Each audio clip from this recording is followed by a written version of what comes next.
Bonjour à tous, je vais vous présenter une petite évaluation sur l'arithmétique en classe de seconde. Un exercice qui contient 5 questions. La première, ça concerne la liste des diviseurs d'un nombre, donc ici 595. La deuxième question, ça demande si un nombre est divisible ou non par des entiers, par exemple 2, 3, 5, 9. Donc là, on a le nombre.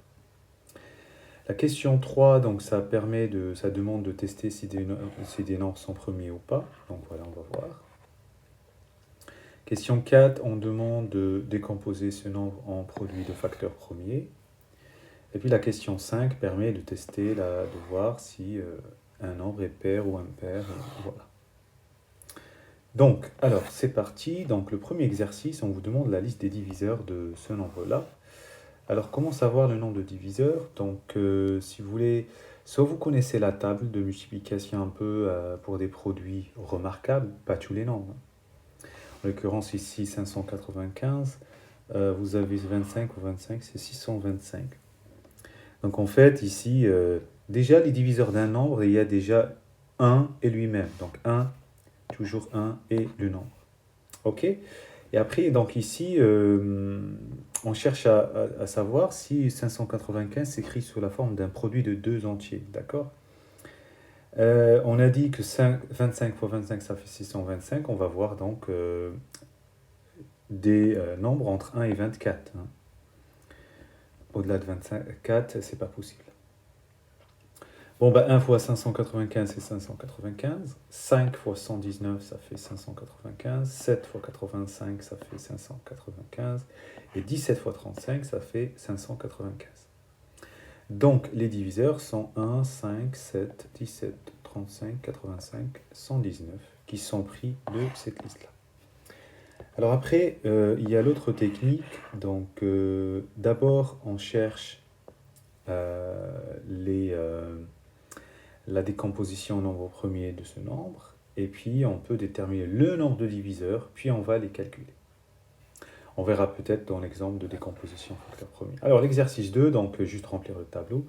Donc ce nombre-là, on vous demande s'il est divisé par 2, oui. Par 3 aussi. Par 5, non. Par 9, oui. Donc il suffit de faire le test et voilà. Alors, l'exercice 3, dire si les nombres sont premiers ou non. Alors, la technique, c'est prendre la racine carrée de 61 et la partie entière, donc ça va être 7. Et donc il faut tester 61 s'il est divisible par les entiers de 2 à 7, qui sont premiers par exemple. 2, 3, 5 et 7. Alors aucun des nombres ne divise 61, donc 61 est un nombre premier. 650, le dernier chiffre d'unité c'est 0, donc il est divisé par 5, et donc il admet au moins 3 diviseurs, qui sont 1, 5 et lui-même, donc il n'est pas premier. Voilà.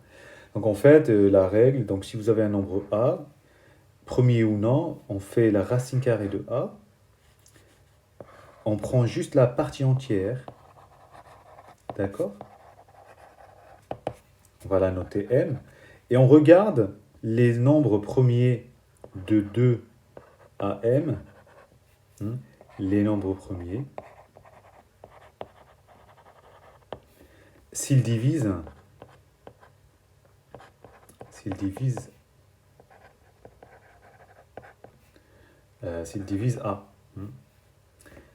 Donc si c'est le cas, si oui c'est un nombre premier, sinon c'est pas un nombre premier. Alors, pardon, si les nombres premiers entre 2 et m divisent A, donc il n'est pas premier, sinon c'est un nombre premier. Alors, la question 4, il fallait décomposer en produit de facteurs premiers ce nombre. Voilà, donc vous savez ça.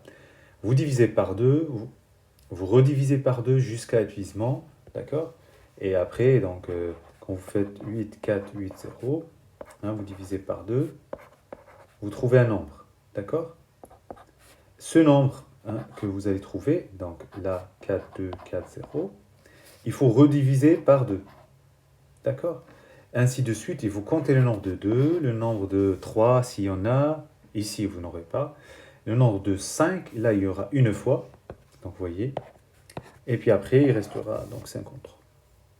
Alors, regardez et la technique qui permet de trouver le nombre de diviseurs de 8480. Il faut prendre les puissances. Donc là, c'est 5. Là, il y a 1. Là, il y a 1. Et donc, c'est la technique, c'est de prendre 5 plus 1 fois 1 plus 1 fois 1 plus 1. Donc, ça fait 6 fois 2 fois 2 par 1 fois 2. Ça fait 24. Donc, en fait, 8480 possède 24 diviseurs. D'accord? Et donc après, quand on sait le nombre exact des diviseurs, on peut les déterminer. Alors, le dernier exercice, donc c'est la parité. Donc on va prendre 6n carré. Est-ce qu'il est pair ou impair? Tout d'abord, 6n carré, c'est 2 fois 3n carré. J'ai rien fait. C'est juste 6, c'est 2 fois 3. Mais en l'écrivant comme ça, j'ai 2 fois quelque chose. Et cette chose, 3n carré, c'est un entier naturel. Donc en fait, 6n carré, c'est 2 fois quelque chose qui est un entier. Donc c'est un nombre pair. Parce qu'un nombre pair, hein, l'écriture générale, c'est de la forme de k, hein, avec k entier, naturel. Et il est impair s'il s'écrit sous la forme de k plus 1, avec k entier naturel. Vous voyez? Donc si vous avez un nombre qui s'écrit sous forme 2 fois quelque chose, avec la chose en un entier, donc vous pouvez dire qu'il est pair. Alors 2n plus 2, bon, 2n, on vient de voir, c'est pair, et 2, c'est pair, la somme de deux nombres pairs est un nombre pair, et donc le résultat est un nombre pair. Et voilà, c'est terminé. Bon courage.